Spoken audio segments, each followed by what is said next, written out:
Crime was up in San Antonio last year, but not across the board. The 2.1% year-over-year increase in overall crime was driven by a spike in car thefts. Meanwhile, the category that covers most violent crimes was down by 9.6%. That included homicides, which San Antonio police say plummeted from 231 in 2022 down to 165 in 2023. President Biden is meeting with congressional leaders at the White House today to discuss a supplemental spending bill. The proposed legislation aims to send aid to Israel, Ukraine, Taiwan, and the U.S.'s border with Mexico. The sit-down comes one day after the Senate voted in favor of advancing a short-term funding extension.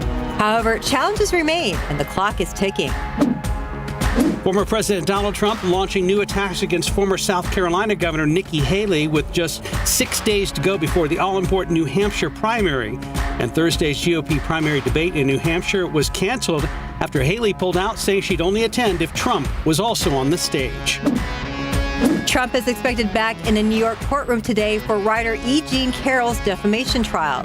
She is expected to take the stand. The jury is deciding whether damages should be awarded for comments Trump made about Carroll's sexual assault allegations.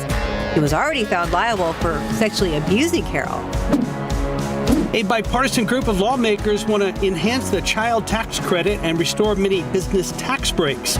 But many consider the deal a long shot because it wasn't negotiated by congressional leadership and it has no clear path to a vote at the moment.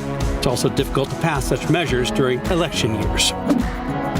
JetBlue's plans to buy Spirit Airlines in a $3.8 billion deal are being put on hold by a federal judge. In a new ruling, the judge agrees with the Justice Department, saying the takeover would cut competition too much. Both airlines say they are considering an appeal. People are spending less on some things and expected to pull back a little more, but they're still keeping an eye on paying down debt and having a little fun. The median increase in monthly household spending slowed down to 5.01% in December.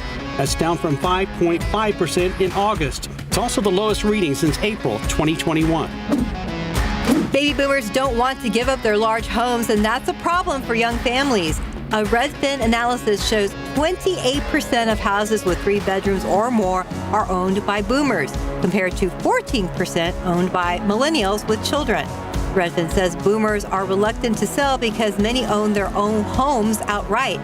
They don't want to downsize, and they like living in a familiar neighborhood. A whole lot of Burger King locations are suddenly in line for a spruce up. The company is buying its single largest franchisee, Carroll's Restaurant Group, which controls over 1,000 Burger King locations. The aim is to speed up remodeling and renovations in a project worth $500 million. And that's today's 9 at 9.